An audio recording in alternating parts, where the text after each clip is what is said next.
এক ভদ্রলোক তার ছোট বাচ্চাটিকে নিয়ে পার্টিতে গেছেন। আড্ডায় আড্ডায় তিনি অনেকক্ষণ ধরে মদ্যপান করেই চলেছেন।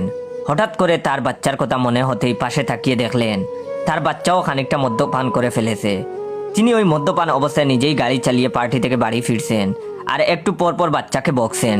হঠাৎ একজন কর্তব্যরত ট্রাফিক পুলিশ তার গাড়ি থামিয়ে প্রশ্ন করেছেন, আপনার গাড়ি চালানো দেখে আমার সন্দেহ হচ্ছে, আপনি নিশ্চয়ই ড্রিঙ্ক করেছেন আর মাতাল অবস্থায় গাড়ি চালাচ্ছেন। তখন লোকটি বলল, না না, আমি ড্রিঙ্ক করিনি, মাতালও নয়। তখন ট্রাফিক পুলিশ বলল, আচ্ছা ঠিক আছে, আপনি হা করুন, আমার কাছে ডিটেক্টর মেশিন আছে, আমি চেক করছি আপনি ড্রিঙ্ক করছেন কিনা।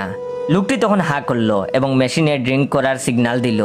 তখন ট্রাফিক পুলিশ বলল, মেশিন বলছে আপনি মাতাল। তখন লোকটি বলল, আপনার মেশিনই নষ্ট। তখন ট্রাফিক পুলিশ বলল, অসম্ভব। তখন লোকটি বলল, ঠিক আছে, আপনি আমার এই ছোট্ট বাচ্চার মুখে মেশিনটা ধরুন, দেখি কি সিগন্যাল দেয়। এতটুকু বাচ্চা তো আর মদ্যপান করবে না।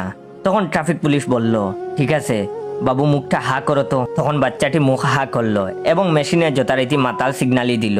সঙ্গে সঙ্গে ট্রাফিক পুলিশটি লজ্জিত হয়ে বলল, আপনার সময় নষ্ট করার জন্য সরি, অনেক দিনের পুরনো মেশিন তো, তাই মাঝে মধ্যে ডিস্টার্ব করে, ডোন্ট মাইন্ড।